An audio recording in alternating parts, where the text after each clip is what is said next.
This story takes place in a world where even after people die, their families can stay connected to them. They can talk to them, so no one feels lonely. How is that even possible? Let's find out. The movie starts with a woman, Bailey, waiting for the flight.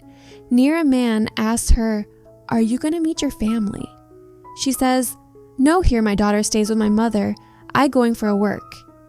He again asks, "For how many days?" Bailey says, "I'll be gone for 3 months." Soon, the flight announcement begins and she boards the plane. Meanwhile, a girl named Jung is asleep in her apartment when she gets a call from her boyfriend, Tai, who is working in space. He wakes her up like he does every morning because she has work. Jung is an air hostess and she had told Tai to call her every morning so she never gets late. Here we find the space. Tai is not the real Tai. He is an AI. He has same emotion as real one. This Tai is a part of the artificial world, the Wonderland, where an avatar of a real-life human can be created with their brain memory even if the person is not alive. These avatars also have emotion. They also can communicate with real-world people but cannot get out of this. The Wonderland is run by two, developer Hayun and Harry. Later, Jung tells her mom that she's dating someone. Her mom asks about the guy, and the boy sitting with Harry suddenly appears on the video call and says hello to her mom. Her mom assumes that's her real boyfriend. Harry quickly ends the call and the two walk out of the restaurant.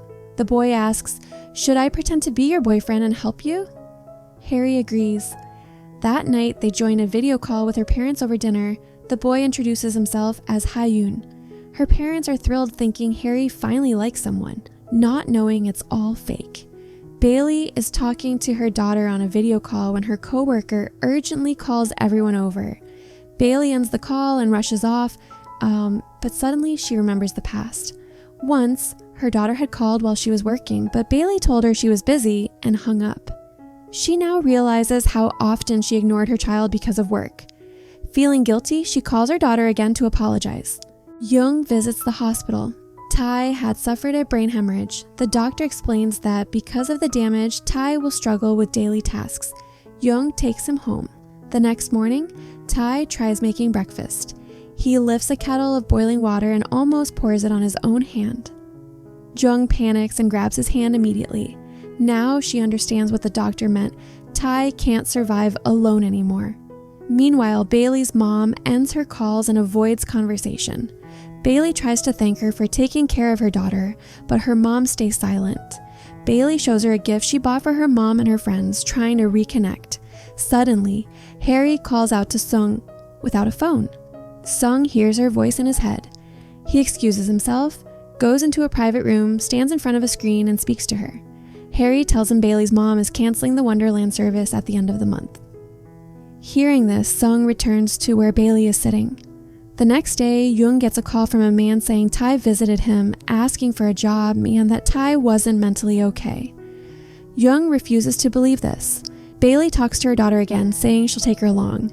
Bailey's mom interrupts, grabs the phone, ends the call, and tells the child to eat. The little girl says, "I want to go to my mom." Her grandmother yells, "If you act stubborn, I will never let you talk to your mom again." Bailey calls her mom. Her mom angrily asks why she lied to her daughter.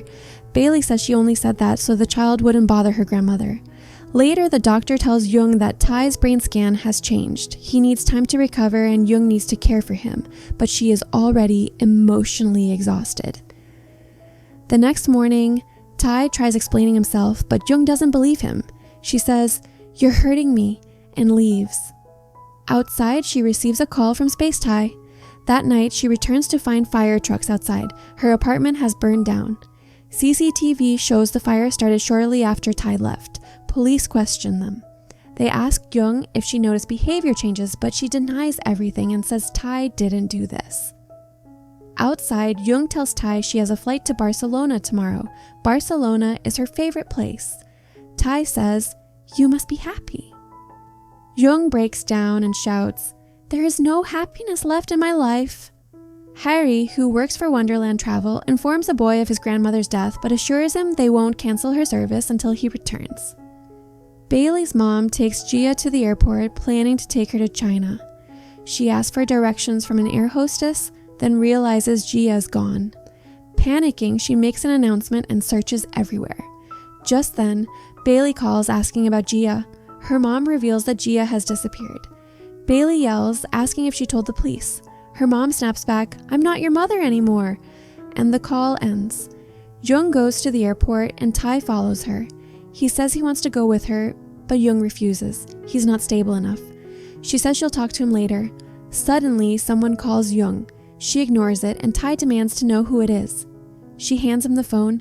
The caller ID says, Tai. He answers and sees Space Tai on the screen asking, "Who are you?" Tai panics. Meanwhile, Bailey dreams of Gia calling out, "Mom, I found you." Bailey tries to reach her, but she appears at the beach, the airport, everywhere. Bailey can't catch her. She wakes up in fear and drives off into the desert. People try to stop her, but she keeps going. She drives into a storm of dust and darkness. She can't see anything, but she refuses to stop. In Wonderland, Ha-yoon discovers Bailey has reactivated. He tells Harry he's trying to shut her down, but it's not working. Harry calls out for Sung. Sung is shown driving into the same desert. He stops his car in front of Bailey's, jumps out, and pulls her out. Her car lifts and flies away as a massive dust storm knocks them down. Harry and Ha-yoon watch all this from the screens. Ha-yoon says, "We have to delete Bailey's data or our entire system will shut down." He says, "We can rebuild her." Harry sadly replies, "She won't be the same Bailey." Wonderland shuts down completely. Harry panics and asks Ha-yoon to reopen Bailey's network. He asks what she plans to do. She says softly, "I want to help her." Bailey is next shown at the airport searching for Gia. Tai is there as well. Bailey calls him and says, "Only you can help me. If you see my daughter, don't let her go." A moment later, Tai spots Gia running straight toward a moving car. He runs and grabs her in time. Then Gia's grandmother arrives. Gia hides from her, but is found. Her grandmother thanks Tai and tries to take Gia away, but Gia insists on calling her mom. Eventually, her grandmother gives her the phone. Gia tells Bailey she misses her so much. Bailey talks to her briefly and ends the call, emotional. Wonderland system finally restores. Later, Harry gets a call from Jung. Jung wants to deactivate her service. She explains Tai is awake from the coma and she wants to return to real life. She tells Tai everything about Wonderland and Space Tai. Hearing all this, Tai walks away silently. Jung remembers their moments together, realizes she cannot live without him, and runs after him to hug him tightly. In the final scene, Bailey and Sung sit on the same airport bench from the beginning. Sung asks, "Are you going back?" Bailey replies softly, "This time, I'm not running anymore." The movie ends right here.